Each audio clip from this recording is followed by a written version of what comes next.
Okay, hello and welcome to the Mayoral Community Forum for the month of July. This month, we are focusing on youth works, and we're talking to some community leaders and icons that have done some great things by way of appreciation and the understanding of the youth conundrum.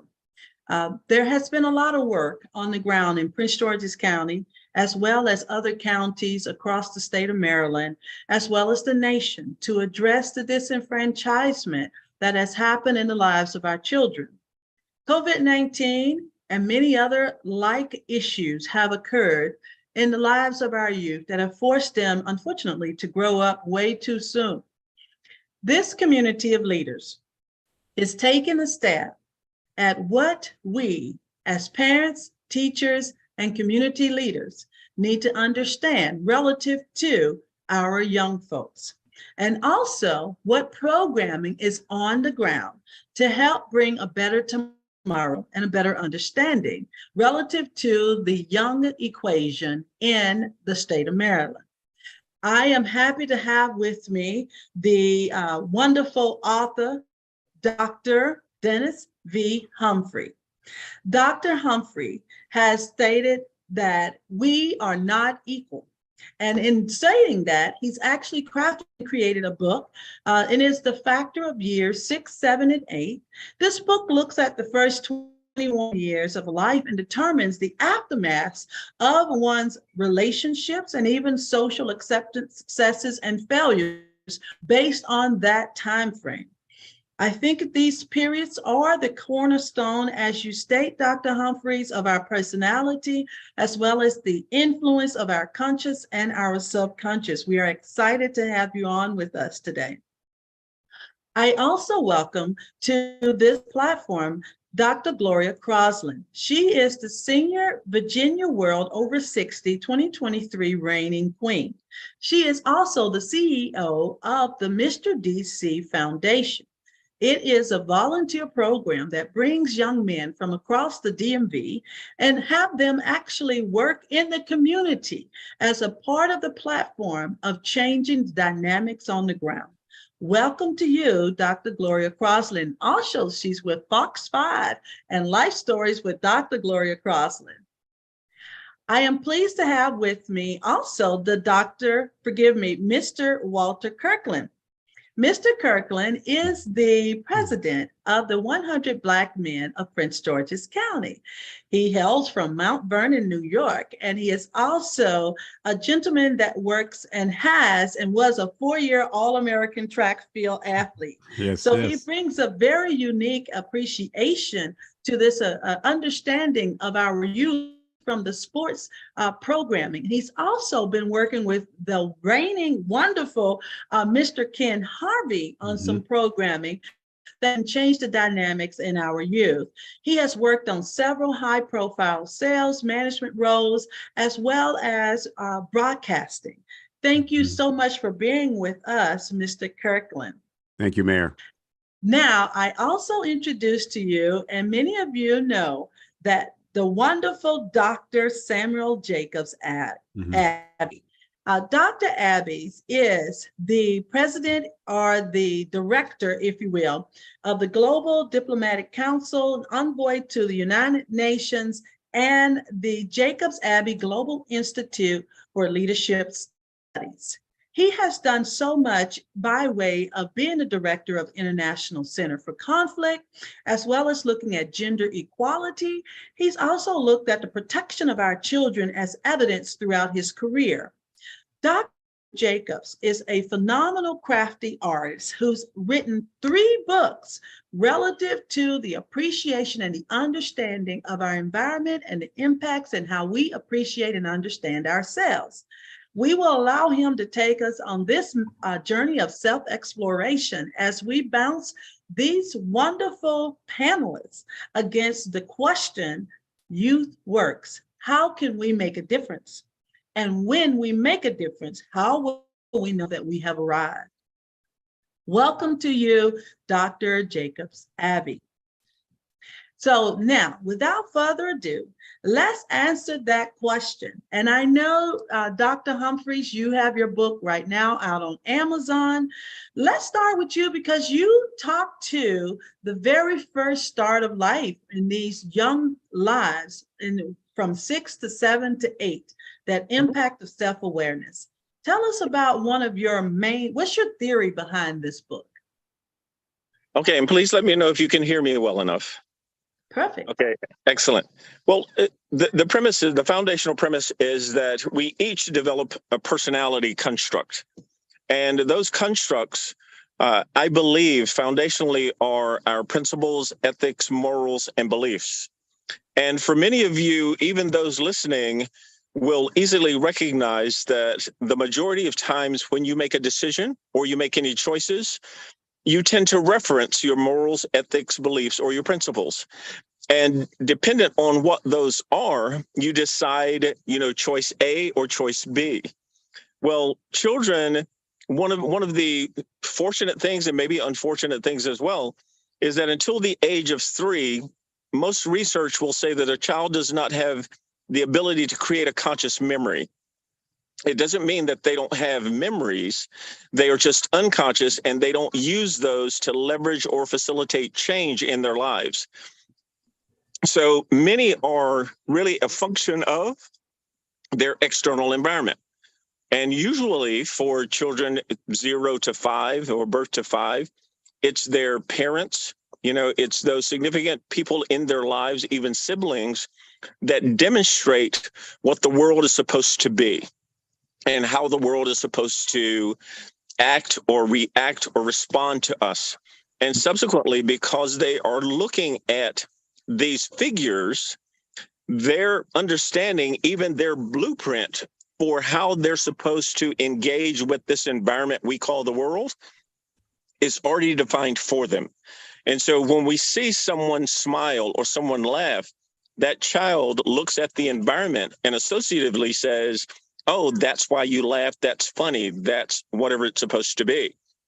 Well, after the age of 3, when they do have a conscious memory, then you have children that are looking to explore the validity of those beliefs.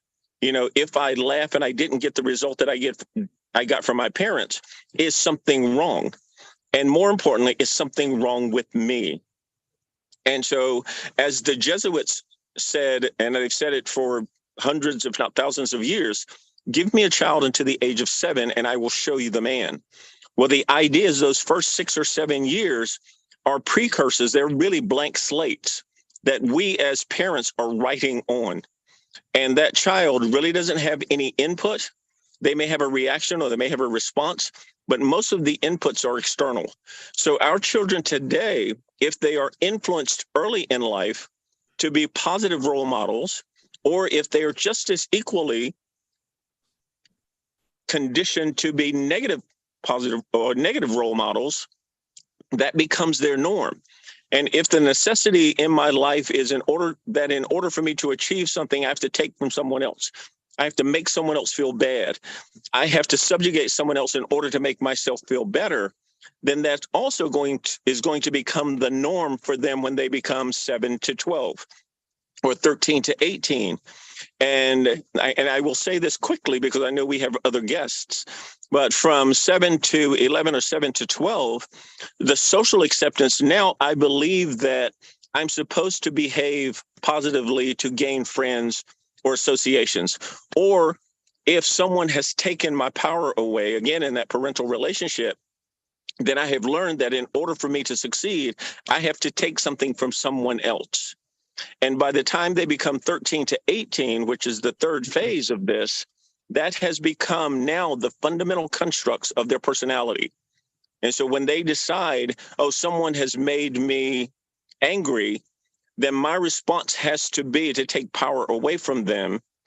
Or hopefully for our children today, they have been shown that you have your own power.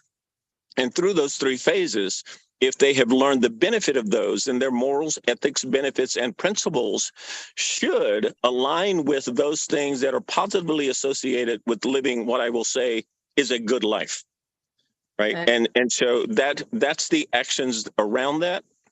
And I think it absolutely becomes key and core to our children's lives and how they manage those. And I will end with this, Mayor Cross, that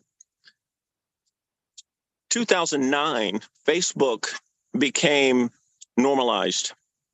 From 2009 to 2016, the increase in teenage suicide among young girls increased by 160%. Mm-hmm. So when we look at our morals, ethics, benefits, and the way others can influence us, it is absolutely critical that we change the cultural paradigm of how children not only see themselves, but what they're looking at. So hopefully that provides some insight into not only the book, but my absolute dedication to changing lives and to helping lives for children and adults, for that matter. Dr. Humphreys, I think that is a phenomenal back brief on the problem that we're seeing. You know, I have to take from someone else to feel empowered because my environment hasn't empowered us. And that brought me back, Dr. Samuel Jacobs Abbey, to your third book, which I had the unique honor of being able to write into the foreword for. And that book, The Fallible Truths, When Lives Are Turned to Truth. Can you talk to us from that perspective relative to what Dr. Humphreys has just highlighted, that I have to take from someone else to bring myself to a place of acceptance? Unmute yourself, sir. Okay, better. Great. Thank you so much. And I mean, I couldn't agree more with Dr. Humphrey, because the perception, it's more of a very complex and fascinating aspect of the human cognition. And sometimes it also shapes our understanding of reality. And so what influences our early developmental stages in life, some way, somehow, also can be manipulated. And so in the context of the book, Perception, the Fallible Truth, When Lies Are Turned into Truth, what I was trying to communicate in the book was to create a reality for every individual, especially from the perspective of young and young adults. The reason is because once the truth becomes distorted, then it creates a scenario, a situation where one is forced to live within that reality. And you will all understand that perception is the lens through which most people tend to interpret the world around them. You know, just as Dr. Humphrey mentioned, the fact of the matter is that we are influenced by our experiences, we are influenced by our beliefs, we are influenced by our biases. And so the whole idea of contourizing a falsehood with a perception can also start at the earliest developmental stages of young people.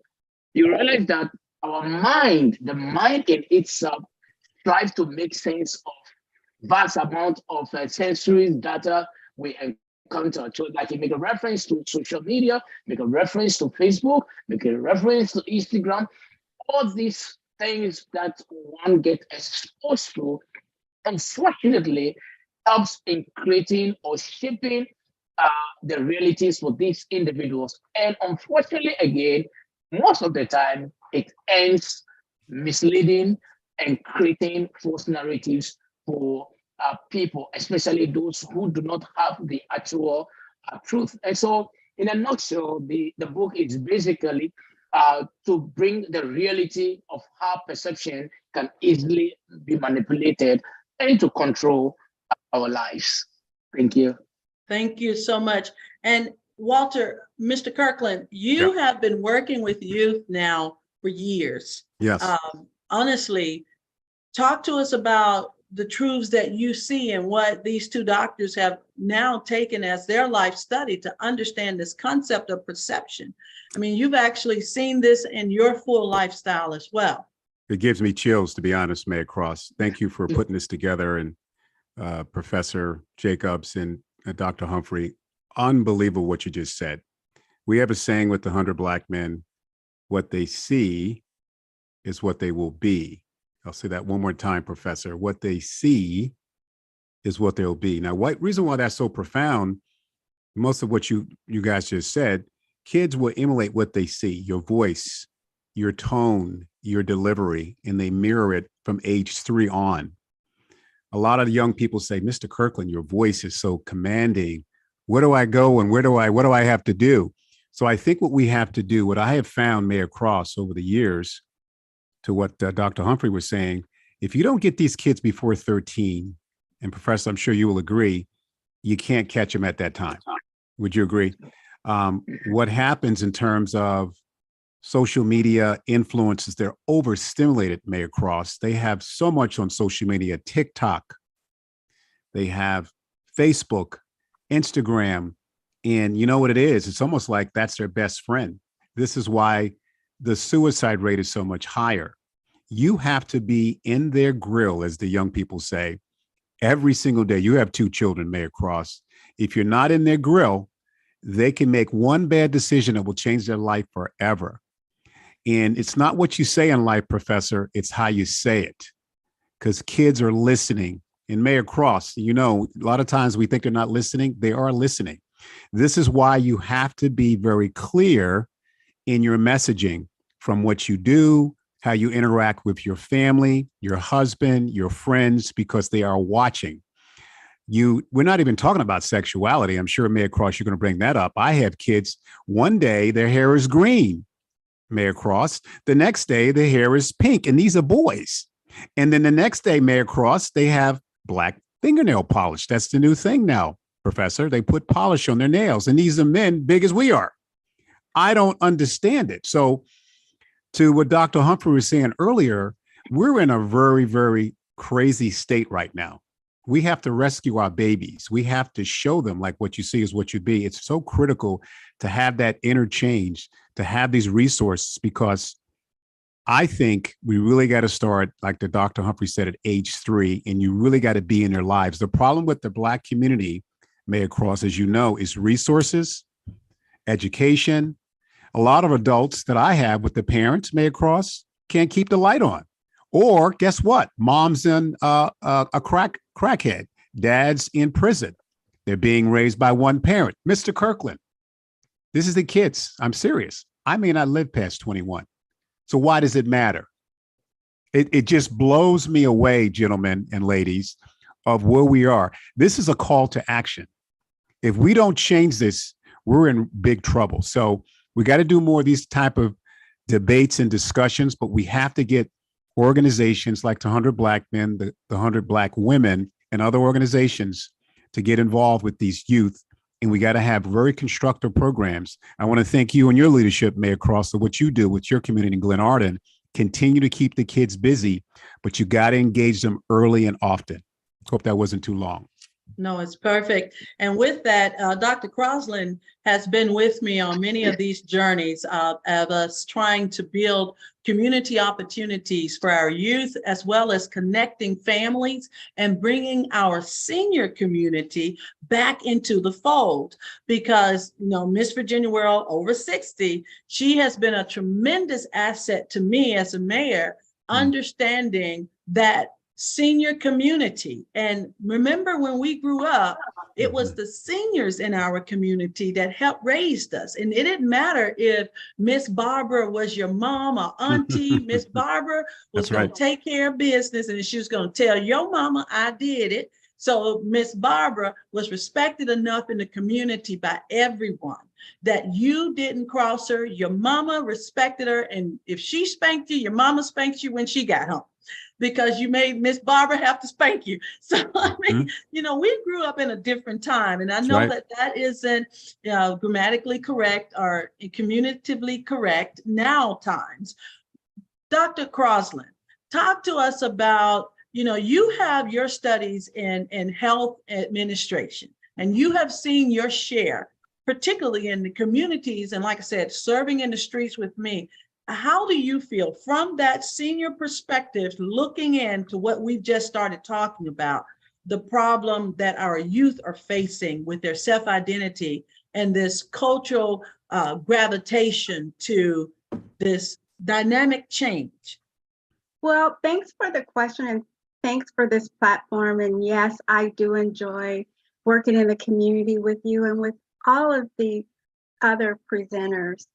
So for me, I think that Mr. Kirkland is absolutely correct that children change and are not in touch with who they are or even who they even want to become. And I also agree with Dr. Humphrey's research, extensive research, that there are elements of growth that children are even aware that they are growing. And as a senior, I get to look back over my life and see how I've grown. And with that, it also helps me to be able to, and like the rest of you, to help role model the younger generation when they're willing to listen. So there's only going to be a small handful that will even want to listen, which is unfortunate. But I look back over my years and there was times I didn't even know how to listen, or else I would probably be an astronaut if I would have known now what I didn't know then. So thanks for the question. And I do think that all seniors should do the best they can to reach back to all youth, not only their own families, but other people's families, and be that role model. Thank you. Thank you so much. And I do want to acknowledge the work that you have done in the community. And I believe that the climate change in our communities, in our youth, the dynamics in our family, is really suited for our more seasoned community members. I don't say seniors, I say our seasoned community members, because the tolerance is there. The calmness is there, the experience is there. And, as we say, the patience of Job. And our seniors are caring a lot about what's happening in the streets. But I think that we need to empower our seniors more to take that level. No one wants to take away anyone's peaceful retirement, because I know we look forward to that 65 year and we're like, okay, we're going to hang it up and hopefully someone else will pick up the mantle. But what we are missing, I think, in the communities now is this responsibility, level-headed change, and setting the marker in time for our youth to stand on a platform now. There are so much as way of overstimulation, and you're right when you say that, Mr. Kirkland, because you turn on the news and it's all bad because somebody's been watching something and now they're acting that out. We start to see them act out these fantasies, things that we didn't have to, when we grew up, because, well, we had 3 channels, but most of it cut off at 10 o'clock or midnight. We all remember hearing the national anthem playing at midnight. That's right. But now you really aren't getting a full night's rest. And we know that sleep is the key to success, even in grown folks. And we all need those 8 hours. We need those 64 ounces of water. And we see that a lot of the products now that are on the shelf are suited to respond not to our basic human needs, but to economics. Yes. They have a drink. They have a drink right now, not to cut you off, selling to kids. There's this young black guy and white guy. And guess how many cans of Coke is in this one drink? It's like 12 Cokes. The power of the syrup and all the sugar, it's causing high blood pressure in young adults, cardiac arrest, to your point, Mayor Cross, that it's all about economics. So we as parents and as leaders, Dr. Crossan, we have to make sure we intervene, look at labels. You really have to be a cop, a traffic cop, and you really have to be engaged with your children, I really believe, up until they're 18 years old, bar none. So anyway. And Dr. Jacob Abbey, you talked to the strength of reformatting one's thinking. How can we address this where we build this network from our senior community to our youth community? Because if parents are working, how do we build the network with the community that would and could have the time and also need? And I will say that, and then you can correct me if I'm wrong, Dr. Crossan, but I think it's important when you're out in the community and children need you and they're coming up to you and they saying, thank you, Dr. Crossan, and hi, Miss Crossan. I mean, I think that means something to you and it lightens your spirit. That's why you keep doing it. You know, you come back for it because there's an opportunity. Dr. Abbey, Jacobs Abbey, what do you think on that particular point?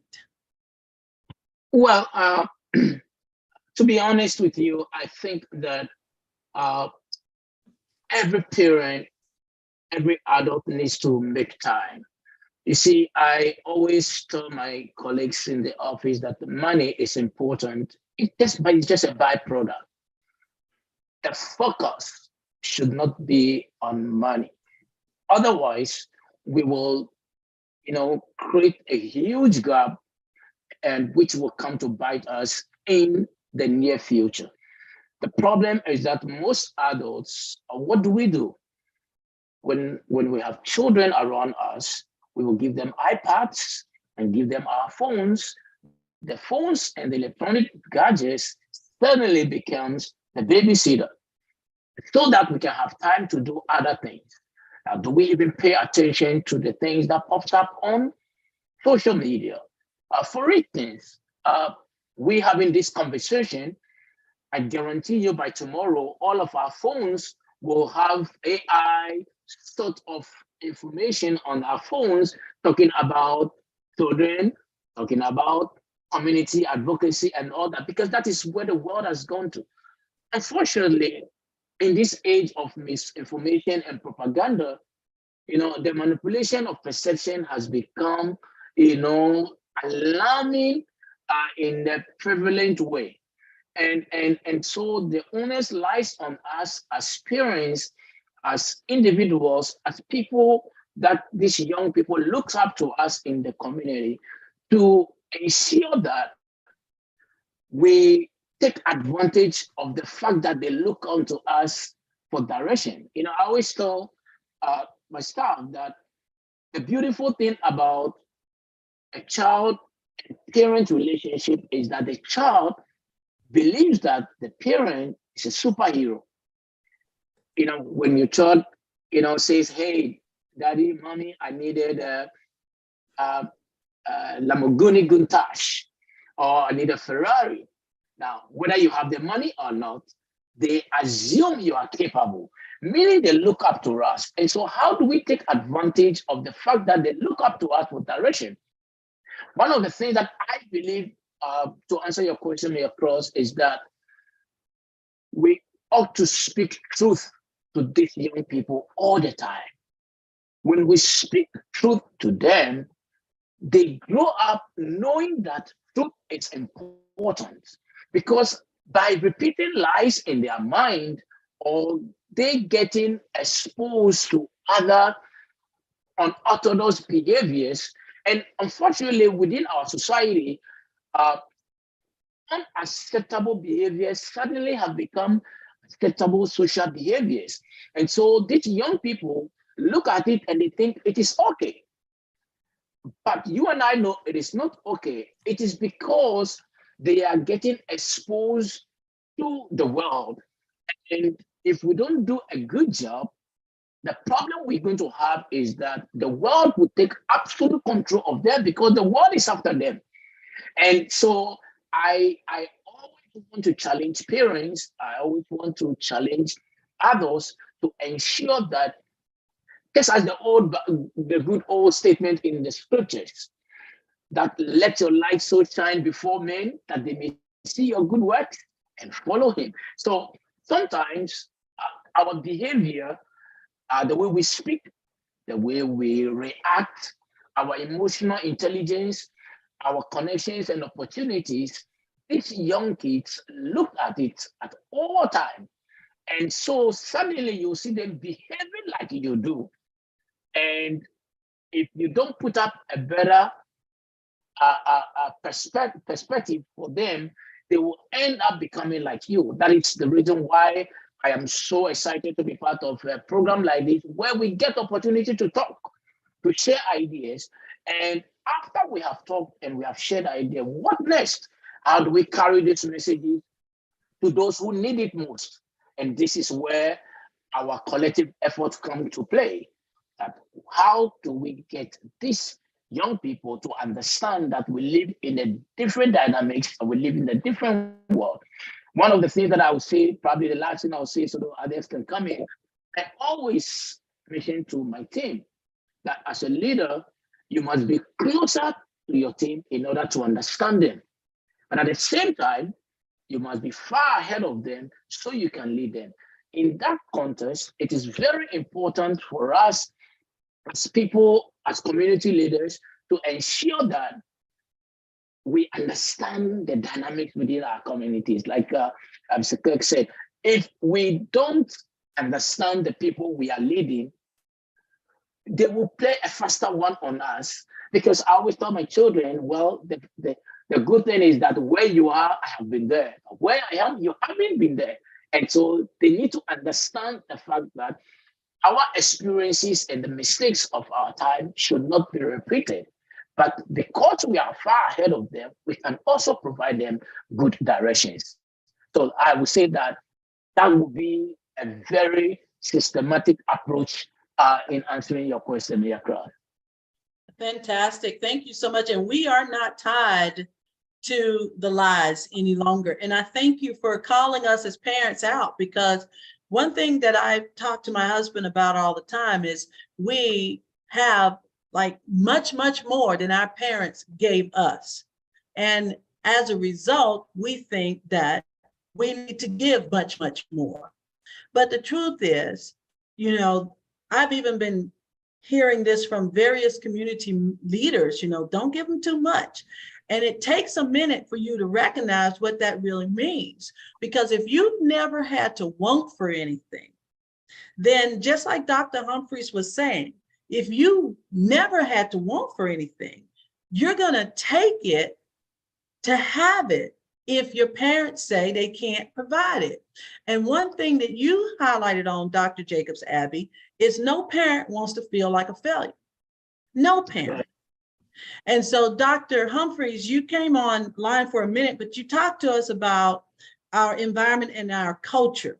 And you stated why we are not tied only to our environment and culture. We can determine our future by understanding how our past was created. Talk to us from that perspective, because I think it ties in very well with Dr. Jacobs Abby's statement that as parents, no one wants to feel like a failure. But as children, they should not also feel like parents are the fountain of, you know, infinite wealth. You know, my mom used to say, money doesn't grow on trees, Cashenna. Yeah.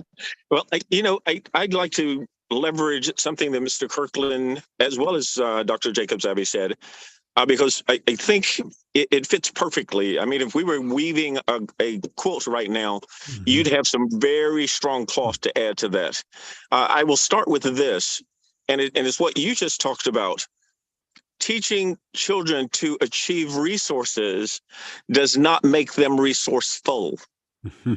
Right. So if I've got $100,000, but I spend it like I've got 200,000, it's no better an amount than if I had $20,000. Right. So being resourceful is not the same as achieving resources. So I think that's one of the starting points, whether you are a child, a teenager, or someone else. How do I leverage what I have to gain benefit? And what that leads to is, for all of us, no matter what age we are, we look for a cost benefit.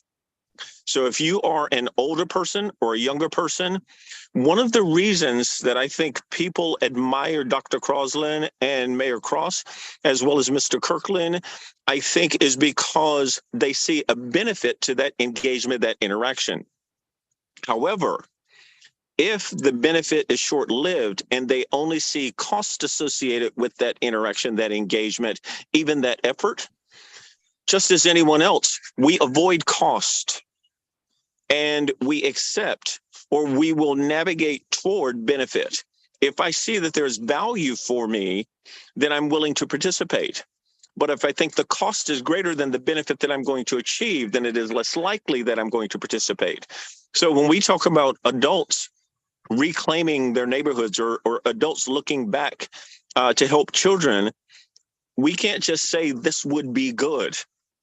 We have to say that this is the benefit that you achieve, and this is where it eliminates the cost associated with that action, with that effort. So those are a couple of things. Now, I will share this with you as well, and it's something that I have written not only in the book, but it's something that I use when I teach classes. A perception is a belief that has not been substantiated through experience. So if I believe that my parent is, as Dr. Jacobs Abbey said, if I believe my parents, are superhuman, then until an experience shows me that they aren't, that perception becomes my reality. That's right. But that reality is not substantiated through experience. Now, once I find out that the resourcefulness that my parents have not been leveraged properly, and I want to go to college, but they can't afford to send me, or I want to get that car, Dr. Jacobs Abbey, you can send me one of those because you were mentioning some really nice cars. But, if I now realize that the resources I have were not because I was not resourceful, and I didn't manage those properly, I can't afford to pay my rent. I can't buy that car that I want. I can't, get to work when I need to. So the perception helps through experience to be validated on what really does create a benefit for us. And that's where our work is.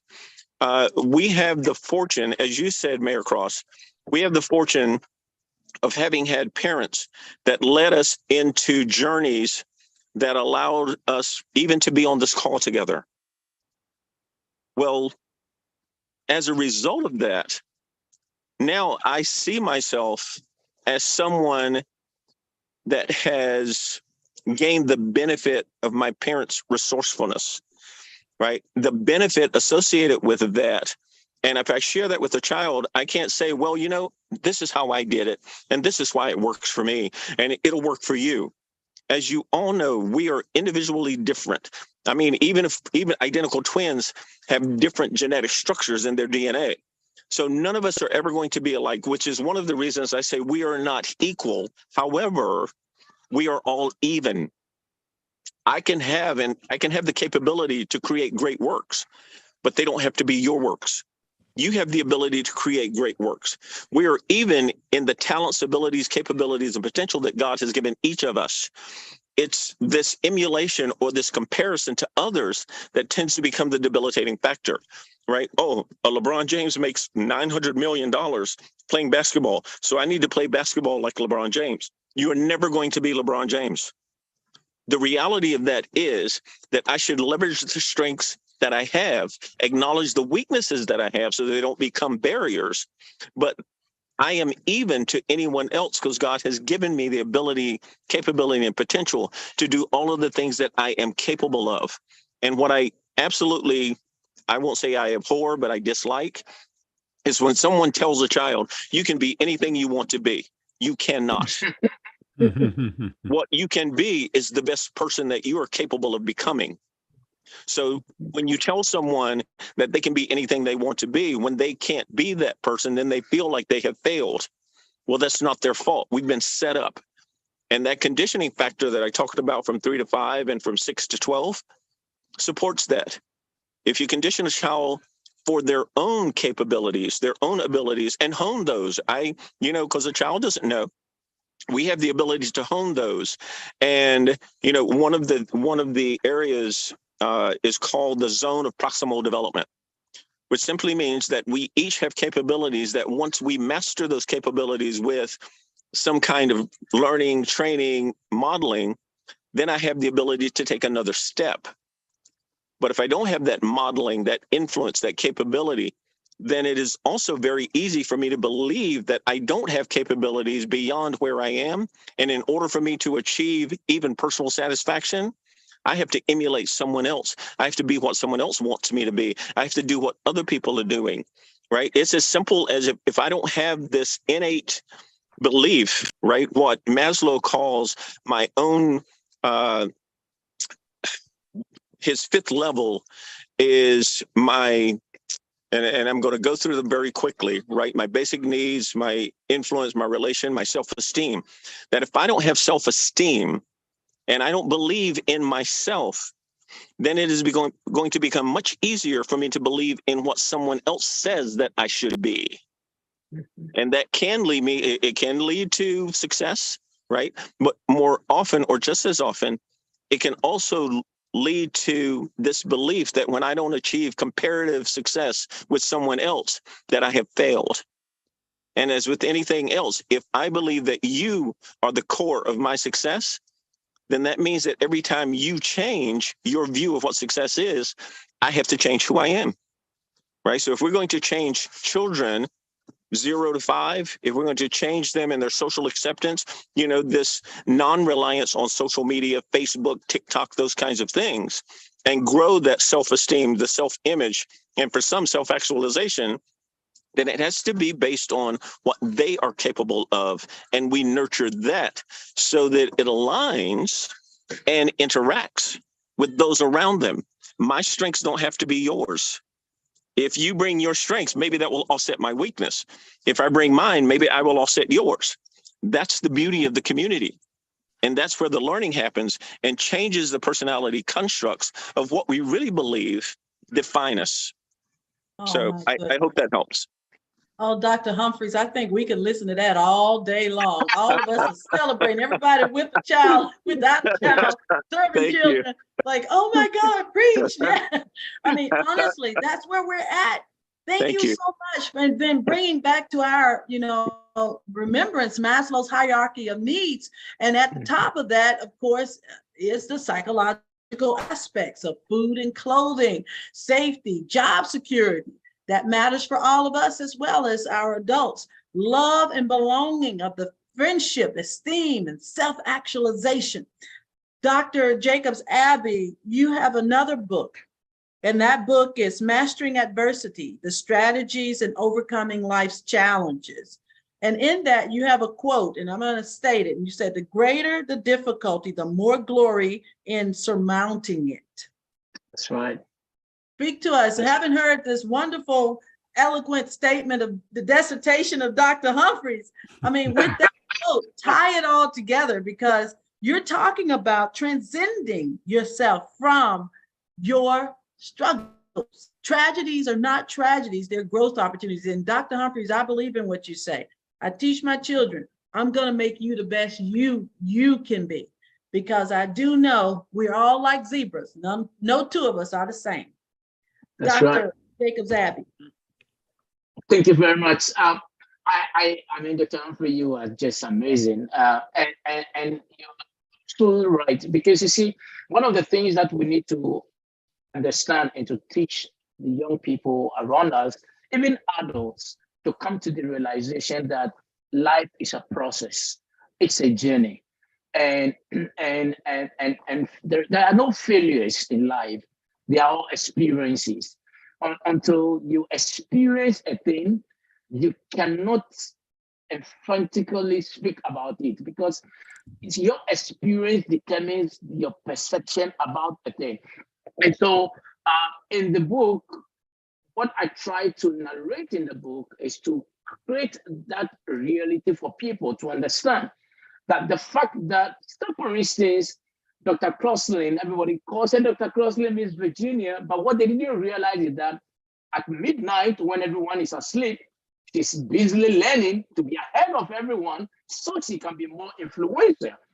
In order for you to be relevant within your community need to realize that you have what it takes to bring solution to them. So your relevance determines the amount of knowledge or acquisition of knowledge you have. And so in that context, what I was trying to tell in the book is that even if you go through scriptures and look at the likes of David, the likes of Daniel, the likes of Samson, all these great biblical characters that we looked at went through obstacles and challenges. Now, they all developed different strategies in curbing the challenges that came to them. Now, if we come even into the secular world and take a look at someone like Tiger Woods, we know he went through many obstacles, some successes, some low terms, but the attitude towards the problem determines how you'll be successful. And so what I was trying to communicate in the book is to challenge everyone that when opportunity comes your way, let's get to know that the ship and the plane always goes to the opposite direction of the wind in order for it to be able to sustain. Otherwise, if you just take life to be what it is, life comes with storms, there are obstacles, there are challenges, but there is always a winning strategy. So I encourage people that the first approach to winning strategy is to identify what your weakness is. If you know what your weakness is, you are able to manage your weakness and focus on your strength. So that's how it is. Thank you. And thank you so much for that. Definitely focusing on the weakness is not a success strategy. Mr. Kirkland, you have in your hands as the leader of the 100 Black Men. And I always say that the 100 Black Men means something to community that we have got to hold tight to. That sense of security, that strength. I mean, there's nothing like seeing men in the community working, doing things. We get so used to nowadays seeing our women in the street. Not saying that women shouldn't be there. I'm saying that the equation needs to have our men out front as well. Talk to us about the 100 Black Men and how you're looking at this conundrum that we're in right now and how we've got to save the second and third generation. Yeah, the 100 Black Men is the biggest mentoring organization in the world as it relates to youth, boys and girls. We have, believe it or not, 105 chapters. We have a chapter in London, Africa, and we have over 10,000 mentees, 5,000 mentors, doctors, lawyers, professors, etc. And locally, we have honorary members: Mel Franklin, councilman at large; Calvin Hawkins, Mayor Adams; Darrell Barnes, delegate; and guess who else wants to be a member? Mayor Cross. I'm talking to Wes Moore. He's the first and the only Black governor, professor in the United States right now. So you speak about the power of the men, and we got to catch it with you women because women are leading right now. But I think men, for some reason, we're just a little slow learner, Mayor Cross. I think we get behind the eight ball. And, there's something about a strong Black man in a suit who young people, especially boys, are enamored by. They just take to you when you can give a good, strong message. But they also take to you when you don't have a strong message, when you're not working, you're not doing the right thing. So through mentoring, education, economic empowerment, health and wellness, we really push that big time. You'll be surprised of how many youth are not in shape. I run the national track team, and you both have been at that track practice. And these kids have high blood pressure. They have high BMI. This is a chronic issue that we're not talking about, but our diet. I was just on a Bible study call with Coach Tony Dungy, the first African-American to win the Super Bowl, the coach.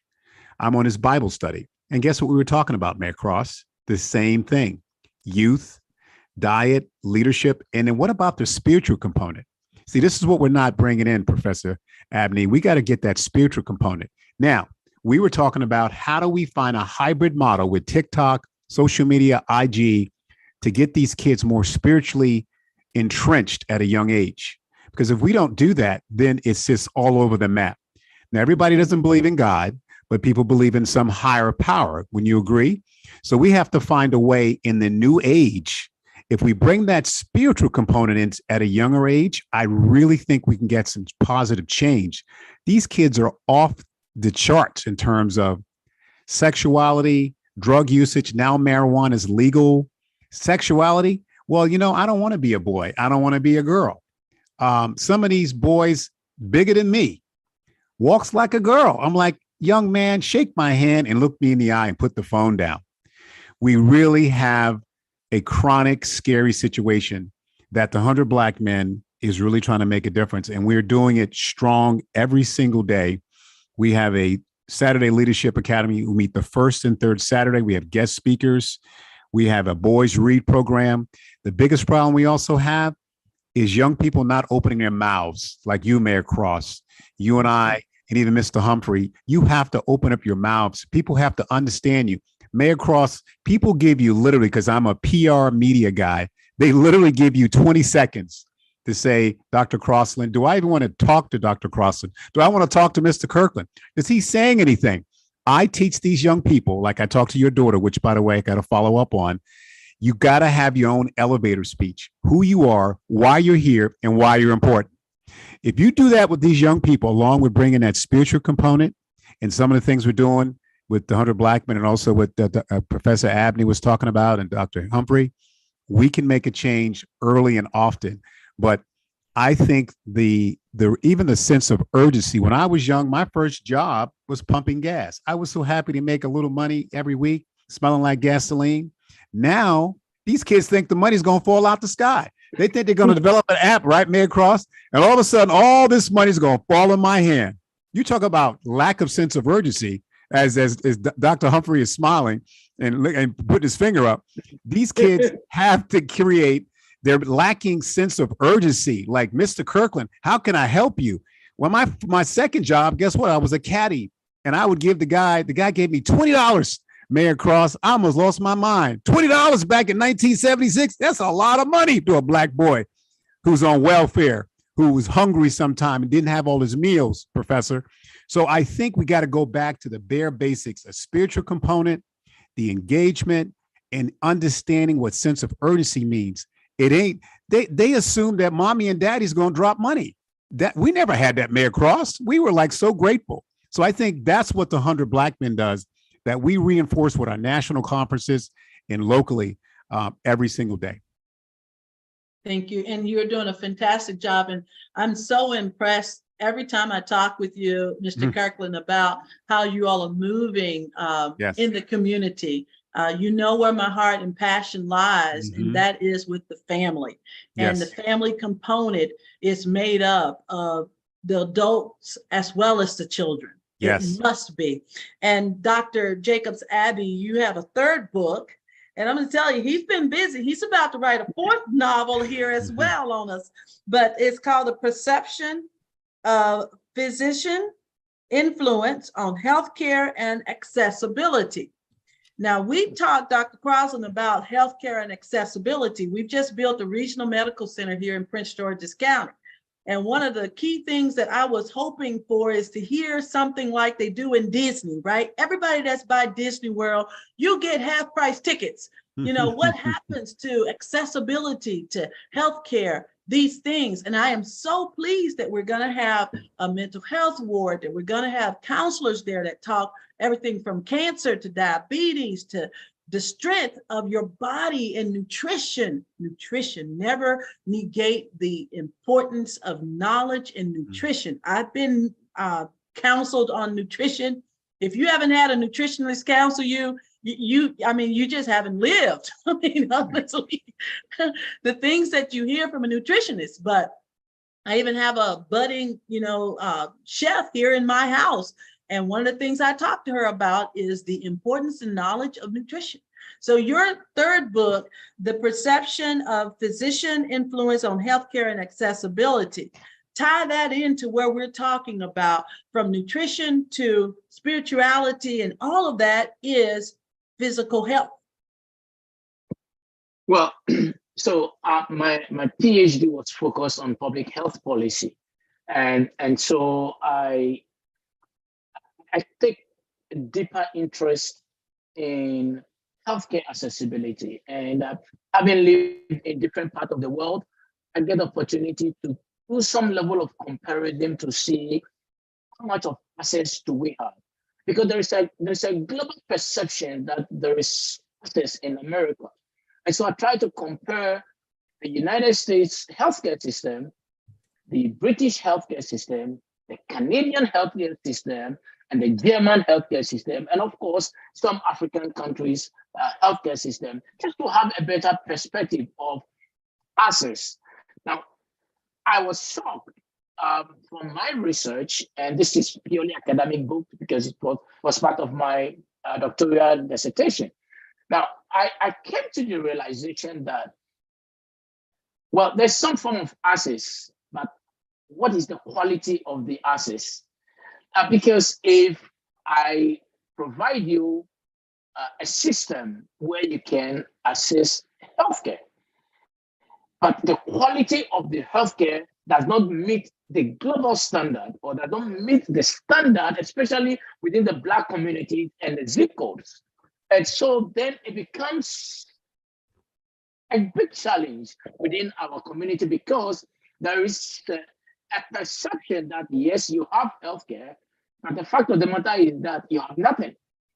Because until just recently, when the affordable healthcare was introduced, you and I know that people cannot even afford healthcare, and so most Black communities end up using the ER as the primary physician visits. Now, with the introduction of the affordable healthcare, one of the benefits is that it actually decongests the system.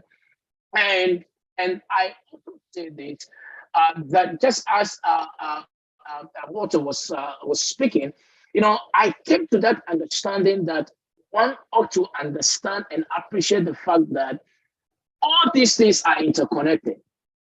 What is the individual role in living a quality life? Because like I always want to emphasize on quality, because you can live a life.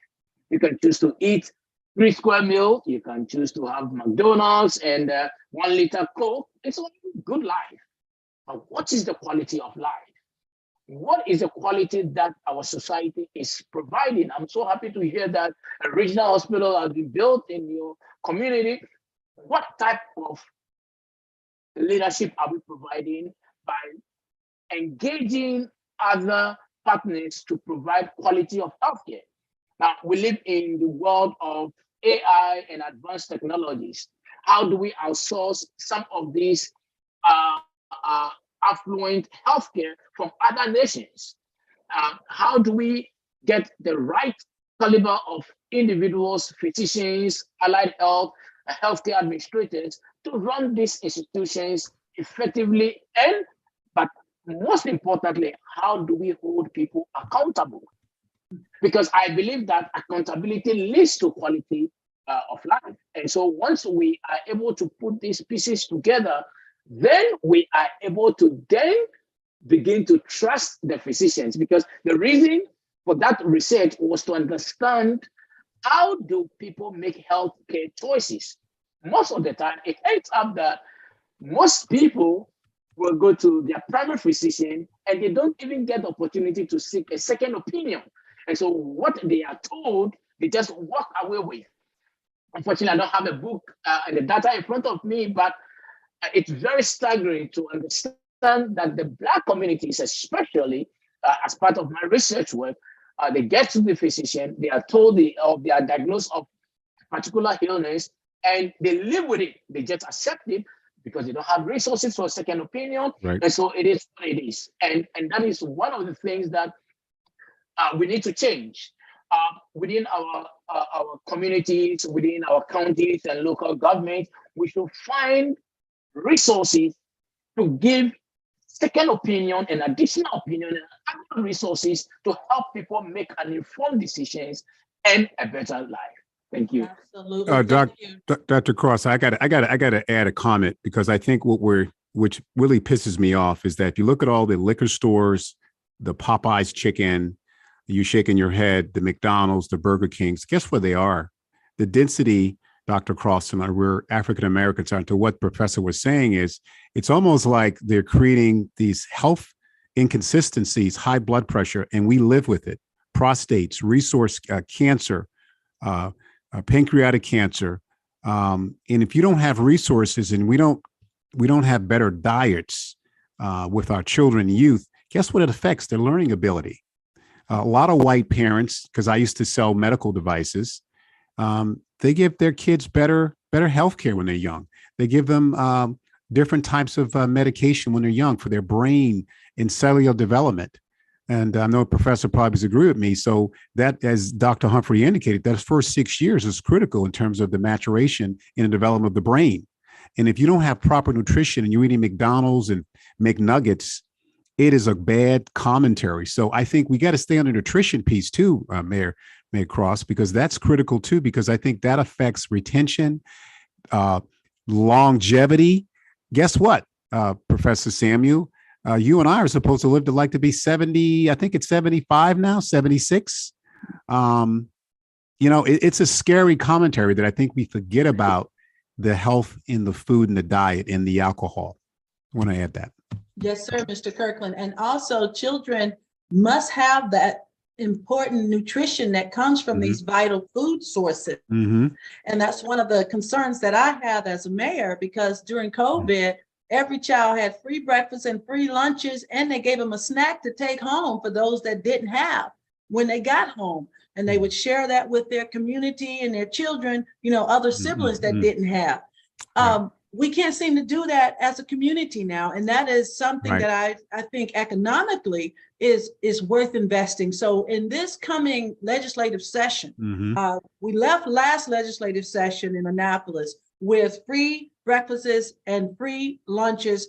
We were able to get in the classroom breakfasts passed. Good. But free breakfasts and free lunches was still on the discussion table, and we need everyone in the community fighting for that, because growth, development, and learning all tied to nutrition. And it is so important as we're talking about our youth and how do we help them mentally, help them successfully in their schoolwork. There can't be a disconnect anymore between what they want to eat and what they have to eat. So I thank you, Dr.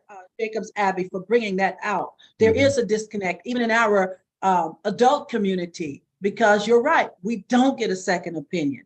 We take what we're told, and even if it's bad news, we're like, oh God, we need to be in a place where healthcare takes a precedence equally aligned with our personal outward appearance. Our inward appearance is just as important. And Mayor Cross, for your citizens, you got to be more informed citizens. You got to know your numbers. A big campaign we do with the 100 Black Men is knowing what your PSA is. Know what your dystolic and your diastolic, the top and the bottom blood pressure. Know what your PSA 2.0. Know your mammography numbers. If you don't know those numbers, when you're talking to a doctor, Mayor Cross, they give you a little more respect. Like, what does that mean? Oh, you mean I'm at a 2.0? I thought I'm supposed to be at 1.9. It gives them a different kind of appreciation for your care. So I encourage everybody, for your citizens and folks on this line, know what they know your numbers, and do your research. And I don't care what your education level is. Understand what parameters are safe. I know categorically what my PSA is, my blood pressure, my pulse ox. I take my blood pressure once a week. If you're over 50, anybody listening, take your blood pressure once or twice a week, because we have a high propensity for cardiac arrest and high blood pressure. Thank you so much for that. You're absolutely right. Dr. Humphreys, I see, and actually our line, we have ran through our hour. So we have. You each of you are phenomenal community leaders, and just a pulse of excitement for me when it comes down to our youth and dissecting this conundrum that we find ourselves in. We shall not, cannot, will not lose our second and third generation. We will find a way because we are capable, we are strong, and as my motto says, we will move the mission forward. And the mission right now is the preservation of life and the saving of that second and third generation. Dr. Humphreys, I'm going to give everybody one more quick round here before I got to close out. Dr. Humphreys, will go to you first. All right, thank you. I just wanted to point out, and Mr. Kirkland, I mean, you said a lot of profound things, but I really wanted to come back to that last part about, you know, the stores the particular stores that tend to show up in our communities. Unbelievable. Right? You know, again, about resources versus resourcefulness. You know, George Washington Carver had one resource, you know, but he created 200 products out of it because he was resourceful. Oof. You know, and this idea that, you know, McDonald's and Wendy's and all of those things, because they are quick, that they are also an asset. They aren't. They are not an asset. And if we are, rather than looking at those as resources, if we become resourceful, we'll understand exactly what you guys were talking about before. I can go to the store and buy 2 or 3 products and I can create a meal. But that's when I understand the value of those things you talked about. How is it going to affect my blood pressure, both diastolic and the systolic? How is it going to affect my PSA as a male? Is it going to impact my biology as well as my psychology? So I lead back to, and I really appreciate what you shared with us, and as well, Dr. Jacobs, you know, our resources don't necessarily have to be the same that we had. We just have to make people aware of what's available so that they can at least leverage them. And if they can't leverage them, research them to know what the value associated with them are. So thank you again, Mayor Cross. That's my part. I really appreciate being included in this. Mr. Kirkland, it has been an amazing pleasure to meet you, even though virtually. Dr. Crosland is a great friend. And Professor Jacobs, thank you very much for sharing. Mayor Cross, you put this together, and I'm sure, as usual, you did it in a stellar fashion. So thank you for including me. Thank you so much. Dr. Jacobs, Abby, we'll go to you next.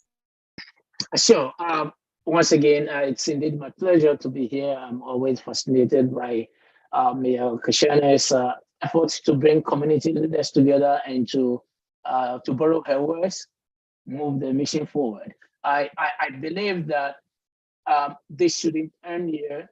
After the fact, how do we continue to push the agenda forward? How do we continue to engage the community? How do we continue to become more relevant to our society? The fact of the matter is that consistency is key, and we shouldn't expect people to even clap for us or appreciate us, but let's keep focused and let's save the next generation. I believe we can if we collectively put our resources together. We'll be able to get it done. Thank you so much. Thank you. And for you, Mr. Kirkland, give us some last pearls. Yeah, I want to say thank you for putting this together. This esteemed panel, good dialogue, good exchange. We may have to do this again because I think we need more of this kind of communication, information sharing. Dr. Humphrey, just profound information. You too, Professor Jacob.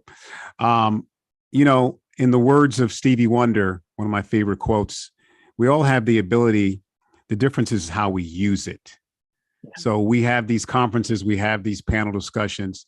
I encourage everybody on this line is, as I said in my first opening statement, what you see is what you be. Go out and lead from the front.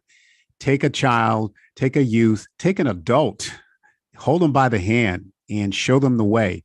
Because when you're authentic in life, as Mr. Humphrey puts his finger up, when you're authentic in life, people will believe you. When you're not authentic, you know what they call me, Mayor Cross, the young people? Get out of here, double OG. You're wasting my time. So I really think we gotta be authentic, and we all can make a difference, but take action. Let's not just say kumbaya, goodbye. Let's get a soul, let's get a person to mentor and make changes, because this is truly a call to action in terms of suicide, health and wellness, the Black agenda. We're in trouble And this is not a game. You have young children, Mayor Cross, so we got to kind of galvanize and go back to the old school and lift one up. And that's what my parting words. But thanks for me being a part of this panel. Thank you, Mr. Kirk. And we will bring in with Miss Virginia World over 60, Dr. Gloria Crosland.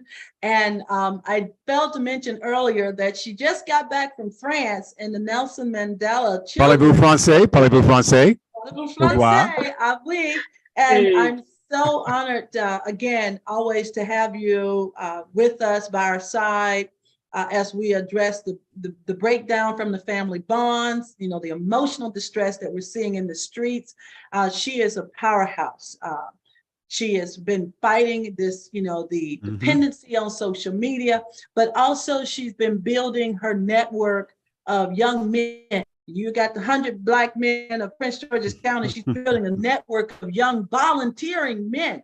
And that is a unique piece. And so, I mean, to me, that is attractive because you can volunteer when it doesn't matter, you're not gaining anything from it, then you are going to change the world. Dr. Crosland.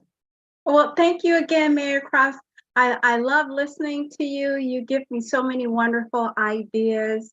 And to you as well, Mr. Kirkland, you're always bringing people to the forefront and helping them to be stronger. And I know you're probably coaching Ken Harvey, you know, telling him, you can do it, man, you can do it. Like Bob the Builder, yeah. Yeah, so, you know, so we do, you know, Dr. Humphrey, he's always been there for me and always had my back, always pushing me over the edge, you know, giving me that push. And I have not, well, I have met you, Professor Samuel Abbey's, I think once. And so that was a pleasure to meet you as well. And you were like, I'm on Facebook, you know, and I was like, I know, I see you on Facebook a lot. So it's important that we use our social networks to build each other up. That also shows the younger people that we're role modeling for them when we're positive, when we're doing something positive. I like the aspect that Mayor Cross talked about the medical facility in their neighborhood. I was speaking with my sister earlier, and she's even taking a class at her local medical facility on nutrition and how to eat healthy. So that's really important. We can still use those medical facilities through social networks as well, and AI and everything else. So I want to encourage everyone to continue with what we're doing and continue moving the mission forward. And thank you, Mayor Cross, for having such a wonderful panel of strong Black men. Yay! Well, thank you, Dr. Crosland. And as you were talking, you know what came to my mind? Flintstone vitamins. That's what we all had when we grew up. And, you know, a nutrition class, maybe the county and the state can hear this message. A nutrition class is absolutely necessary. In our 5th grade year, we have our Find Ourselves class, we just call it that, where we learn about the anatomy of the body and you know, parents have to sign a disclosure. Well, no one has to sign a disclosure on nutrition. And perhaps we should find a way at our 3rd grade, 6th grade, 9th grade, 12th grade year to talk to nutrition, because the more you know, the more you grow. And I believe that we can move the mission forward with healthy lifestyles, healthy mental behavioral strategies that will build tomorrow back better and stronger than ever before. These young folks are set and primed to change the world. COVID didn't take anything from them, but it gave them technology, which we're not going to take from them, but we have to mold it to where it is something successful. If that's their peanut, let's help them make multiple things that are positive, that impact this world for the next generation. To my esteemed guests and panelists, thank you. Thank you. Thank you so much Yeah. for what you're doing in the community. And Mayor Cashenna A. Cross, I want all of us to keep moving the mission forward. Thank And you. Dr. Crossland, you are incredible. You are the connector of all connectors. I got to give it to you, man. She's the reason why we're here, to be honest, right, Dr. Humphrey? She She is is a amazing. great She connector. really is. Thank you all so She much. really is. Thank All you. right. All right, Thank you, guys. I really enjoyed Thank this. you. Bye-bye.